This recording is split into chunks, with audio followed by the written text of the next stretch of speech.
अगली खबर का रुख कर रहे हैं। अगली खबर भी भोपाल से। वल्लभ भवन पर टिड्डियों का कब्जा। वल्लभ भवन के चारों तरफ टिड्डियों का झुंड इकट्ठा हो गया। पूरे मंत्रालय परिसर में सिर्फ टिड्डियां ही टिड्डियां नजर आ रही हैं। ये बड़ी खबर है इस वक्त की। दरअसल टिड्डियों का आतंक पूरे मध्य प्रदेश में अलग अलग जिलों में नजर आ रहा है। कल ही भोपाल के जो घने इलाके हैं जहां पर पेड़ पौधे बड़ी संख्या में, वहां पर टिड्डियों ने कब्जा जमा लिया था। और आज जो तस्वीरें सामने आई हैं, जो खबर आई हैं, वल्लभ भवन पर टिड्डियों ने कब्जा जमा लिया है। वल्लभ भवन के चारों तरफ टिड्डियों का झुंड नजर आ रहा है। पूरे मंत्रालय परिसर में केवल और केवल टिड्डियां ही नजर आ रही हैं। ये एक्सक्लूसिव तस्वीरें हैं राजधानी भोपाल से। तो वल्लभ भवन पर भी टिड्डियों का कब्जा हो गया है। लाखों की संख्या में टिड्डियां नजर आ रही हैं वल्लभ भवन के चारों तरफ। मंत्रालय परिसर में केवल और केवल टिड्डियां ही इस वक्त नजर आ रही हैं। हालांकि सबसे ज्यादा नुकसान पेड़ पौधों और फसलों को टिड्डियों के जरिए होता है। कुछ ही घंटों में एकड़ों की फसलें खा जाती हैं, बर्बाद कर देती हैं ये टिड्डियां। और टिड्डियों के जो दल हैं वो लगातार फसलों को तो नुकसान पहुंचा ही रहे हैं। कल भी हमने वो आपको तस्वीरें दिखाई थी। कटारा हिल्स क्षेत्र में जो बड़ा घना क्षेत्र है जहां पर पेड़ पौधे बड़ी संख्या में, वहां पर टिड्डियों ने अपना कब्जा जमा लिया था। लेकिन आज वल्लभ भवन पर टिड्डियों का दल पहुंच गया है। वल्लभ भवन के चारों तरफ केवल और केवल टिड्डियां ही नजर आ रही हैं। एक्सक्लूसिव तस्वीरें भी हम आपको दिखा रहे हैं। शरद श्रीवास्तव हमारे साथ जुड़ गए। शरद, टिड्डियों का आतंक अगर हम कहें मध्य प्रदेश में तो पहले से ही था। भोपाल में कल तस्वीरें देखने को मिली थी। आज वल्लभ भवन के चारों तरफ भी ऐसा ही नजर आ रहा है।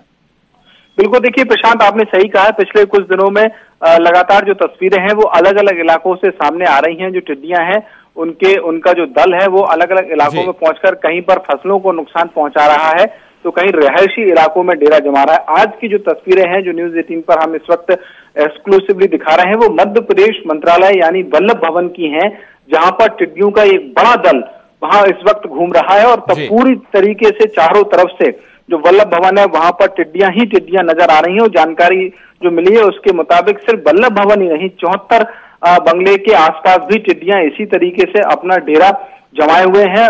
खुद मुख्यमंत्री शिवराज सिंह चौहान जहां इस वक्त अभी रह रहे हैं, उनका बंगला भी 74 बंगले में ही स्थित है। तो वहां भी आसपास तमाम जो वीवीआईपी हैं, बड़े नेता हैं, मंत्री हैं, उनके बंगले हैं। वहां पर भी टिड्डियों ने इसी तरीके से पूरे इलाके को घेर रखा है। हालांकि शहरी इलाकों में एक बात ये देखने को आ रही है कि टिड्डियां ज्यादा वक्त तक रुकती नहीं है और वो एक झुंड के तौर पर वहां गुजरने के बाद आगे बढ़ जाती हैं। लेकिन टिड्डियां उन जगहों पर ज्यादा नुकसानदायक है जहां पर खेती है या लोगों के बाग बगीचे हैं। उन जगहों पर अगर टिड्डियां रुक जाती हैं तो फिर वो कहीं ना कहीं नुकसान पहुंचाती हैं। शरद, एक सवाल और भी है। केवल अभी तक फौरी तरीका या फौरी कह सकते हैं कि निजात ही नजर आई है कि आप शोर कर इन टिड्डियों को भगा दीजिए, थाली बजाकर भगा दीजिए, या कोई और ऐसा शोर का जो जरिया।